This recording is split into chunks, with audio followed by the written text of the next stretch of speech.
उधर इंडोनेशिया के जजीरे सुमात्रा में 8.7 शिद्दत के जल्जले के बाद 28 ममालिक में सुनामी वार्निंग जारी कर दी गई है।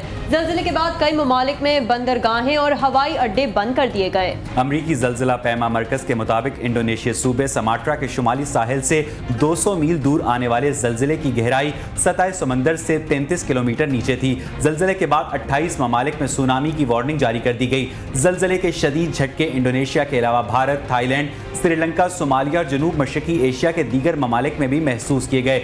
महकमा मौसमियात के मुताबिक पाकिस्तान के साहिली इलाकों में अगरचे सुनामी का खतरा नहीं, ताहम मोहतात रहने की ज़रूरत है। दूसरी जानिब इंडोनेशिया के सदर ने कहा है कि साहिली इलाकों में सुनामी का कोई खतरा नहीं, लेकिन हुक्काम किसी भी सूरत हाल से निपटने के लिए पूरी तरह तैयार हैं। भारतीय शहर चेन्नई की बंदरगाह को किसी भी मुमकिन खतरे के पेश नज़र बंद कर दिया गया है। इसके अलावा थाईलैंड और मलेशिया में कई हवाई अड्डों पर सरगर्मियां मुअत्तल कर दी गई हैं। जल्जले के बाद भारत, श्रीलंका और थाईलैंड में सुनामी के पेश नज़र साहिली इलाकों से लोगों को महफूज मकामात तक मुंतकिल होने की हिदायत की गई है। अमरीकी जल्जला पैमा मरकज़ के मुताबिक जल्जले के शदीद झटकों के तकरीबन 1.5 घंटे बाद 6.5 शिद्दत के आफ्टर शॉक्स भी महसूस किए गए। अमरीकी अर्जियाती एजेंसी के मुताबिक सुनामी की लहरें पाकिस्तान के अलावा ईरान और ओमान में भी पैदा हो सकती हैं। एजेंसी के मुताबिक भारतीय शहर बेंगलोर के साहिल से सुनामी की लहरें शाम 7 बजे टकराएंगी। अमरीकी एजेंसी के मुताबिक जल्जला ज़मीन की तह में इंतहाई गहराई में आने की वजह से ज़्यादा नुकसानदेह साबित नहीं होगा। अब तक किसी मुल्क से किसी भी जानी नुकसान की इत्तला मौसूल नहीं हुई है।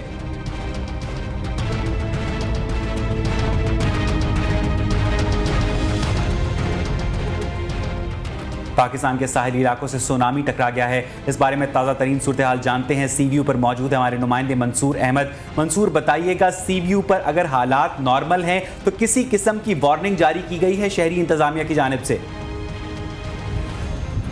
जी अवैस, शहरी इंतज़ामिया की जानिब से या सरकार की जानिब से अब तक किसी किस्म की जो है यहाँ पर वार्निंग जारी नहीं की गई है। जो यहाँ पर सुनामी के असरात हैं, जबकि हमें बताया जा रहा है कि वो लहरें जो हैं वो पाकिस्तानी साहिली पट्टी से टकरा चुकी हैं, मगर यहाँ पर हम देख रहे हैं कि सूरत हाल यहाँ पर नॉर्मल है, काबू में नज़र आती है। जबकि जो साहिल समंदर पर अगर हम देखते हैं, आप समंदर की लहरों को देखते हैं तो वो मामूल के मुकाबले में कुछ आगे आई हुई हैं और यहाँ पर हवा का दबाव जो है उसमें थोड़ी शिद्दत देखने में आ रही है, मगर उस तरह की सूरत हाल नहीं है। यहाँ पर किसी किस्म की नुकसान की इत्तला भी हमें यहाँ सीव्यू समेत जो दीगर कराची के मुज़ाफ़ाती इलाके हैं जहाँ पर यह साहिली पट्टी टच होती है, इवन यहाँ तक के गडानी, हॉक्स बे और इब्राहिम हैदरी से मुलिका जो इलाके हैं वहाँ पर भी जो है अब तक किसी किस्म की सरकारी वार्निंग यहाँ पर नहीं दी गई। सरकारी तौर पर कराची में भी सुनामी की सूरत हाल को मॉनिटर किया जा रहा है और यहाँ पर हुकाम का ये कहना है कि अगर कोई ऐसी सूरत हाल पैदा हुई कि जिससे यहाँ पर जो है हमें कोई ख़तरात लाहक हो सकते हैं तो उस सिलसिले में वार्निंग जारी कर दी जाएगी। अच्छा मंसूर, ये भी बताइएगा कि पाकिस्तान में साहिल समंदर की जो सूरत हाल है उसको मॉनिटर करने के लिए क्या बहरिया को इस्तेमाल में लाया जाता है या जो पाकिस्तान का मौसमियाती इदारा है वो काम करता है? जी यकीनी तौर पर ओवैस, महकमा मौसमियात के जो यहाँ पर मरकज़ में कुछ ऐसी डिवाइसेस होती हैं और ख़ास कर वो इसको जब इसको मॉनिटर इस तरीके से करते हैं कि जो उनकी डिवाइसेस हैं उसके ज़रिए इसकी शिद्दत और उसमें जो पैदा होने वाली लहरें हैं वो किस हद तक, किस दूर तक जो है इसको सरअंदाज कर सकती हैं। जैसा अवैस आपने अब से कुछ देर पहले भी बताया कि जो ज़ल्ज़ला यहाँ पर इंडोनेशिया में समंदर के अंदर जो है तय के बहुत अंदरूनी हिस्से में यहाँ पर रूनुमा हुआ था, जिसके नतीजे में बताया जा रहा है कि नुकसानात का खदशा जो नहीं है। इसी तरह पाकिस्तान में भी हम देख रहे हैं, ख़ासकर कराची में जो सूरत हाल है वो मुकम्मल तौर पर काबू में है और जो समंदरी लहरें हैं वो भी अभी तक किसी सूरत हमें ऐसी नज़र नहीं आता कि शहरी उससे किसी सूरत खौफजदा हों। आप मेरे पीछे भी देख सकते हैं कि मामूल के मुकाबले में हम देख रहे हैं कि आज शहरी यहाँ पर ज़्यादा नज़र आ रहे हैं और मौसम भी यहाँ पर कुछ इस तरह का है कि तेज़ हवाएँ यहाँ पर चल रही हैं और गर्मी की शिद्दत जो हम देख रहे थे कि तकरीबन एक हफ्ते से यहाँ पर इजाफा हुआ था उसमें भी काफ़ी यहाँ पर कमी हुई है। बहुत बहुत शुक्रिया मंसूर अहमद हमें तफसीलात से आगाह करने का।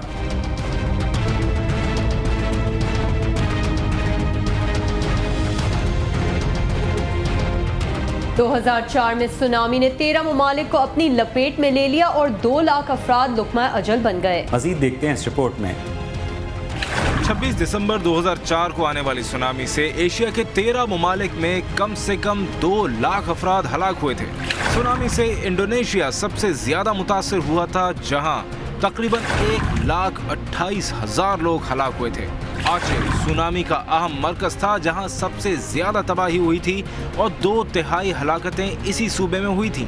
श्रीलंका में भी सुनामी से हलाक होने वाले कम से कम 3,000 अफराद थे। थाईलैंड के जनूबी शहर खाउलाक में 5,000 से ज्यादा लोग हलाक हुए थे, जिनमें बहुत से गैर मुल्की सयाह थे। भारत के साहिली इलाकों में भी सुनामी से जबरदस्त तबाही आई थी। और अब बात करते हैं बिजली की, जिसका शॉर्टफॉल 5,800 मेगावाट से बढ़ जाने की वजह से लोड शेडिंग का दौरानिया दोबारा बढ़ने लगा है। मुल्क में इस वक्त बिजली की पैदावार मजमूई तौर पर 10,296 मेगावाट है, जिसमें से 5,843 मेगावाट बिजली निजी कंपनियों से हासिल हो रही है। KESC को 670 मेगावाट बिजली सप्लाई की जाएगी। इस वक्त बिजली की तलब 16,096 मेगावाट है। शॉर्टफॉल पूरा करने के लिए शहरी इलाकों में 10 से 12 घंटे जबकि देही इलाकों में 12 से 16 घंटे तक लोड शेडिंग की जा रही है। इस वक्त लाहौर, फैसलाबाद में 10 से 12 घंटे, गुजरावाला, शेखुपुरा, कसूर, साहिवाल और ओकाड़ा में 12 से 14 घंटे की लोड शेडिंग की जा रही है।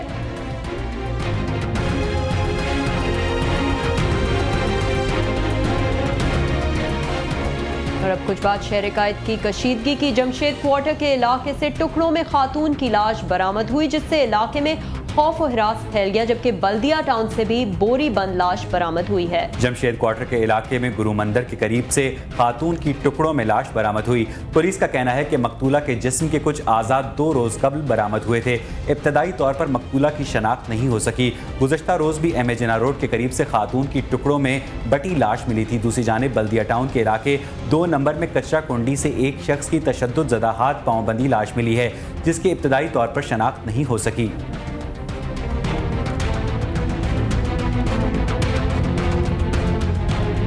ब्रिज टाउन में ऑस्ट्रेलिया के खिलाफ पहले क्रिकेट टेस्ट के चौथे रोज खेल के इख्तिताम पर वेस्ट इंडीज को दूसरी इनिंग्स में 114 रन की मजमूई बढ़तरी हासिल हो गई है, जबकि उसकी 5 विकेटें अभी बाकी हैं। मजीद जानते हैं इस रिपोर्ट में। Needs more than 15 tests. Well, he's got one now, right away. Or whatever disaster he's been in relations now, and a wicket for Kemar Roach in the West Indies. Through the field.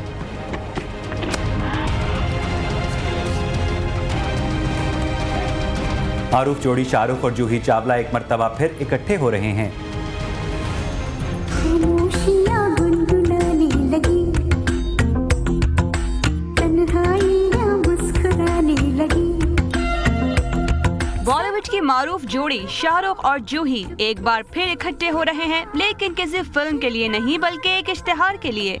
Media reports के मुताबिक 2 दहाइयों तक बॉलीवुड को super hit फिल्में देने वाली ये शाहरुख और जूही की जोड़ी पहली बार एक साथ एक इश्तिहार में जलवागर हो रही है।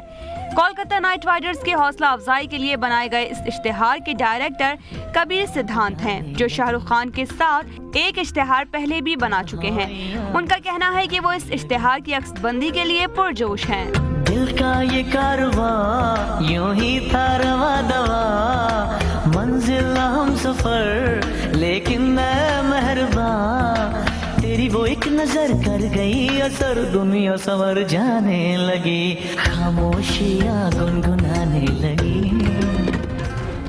और यहाँ बुलेटिन में वक्त हुआ एक ब्रेक का। हमारे साथ रहिए।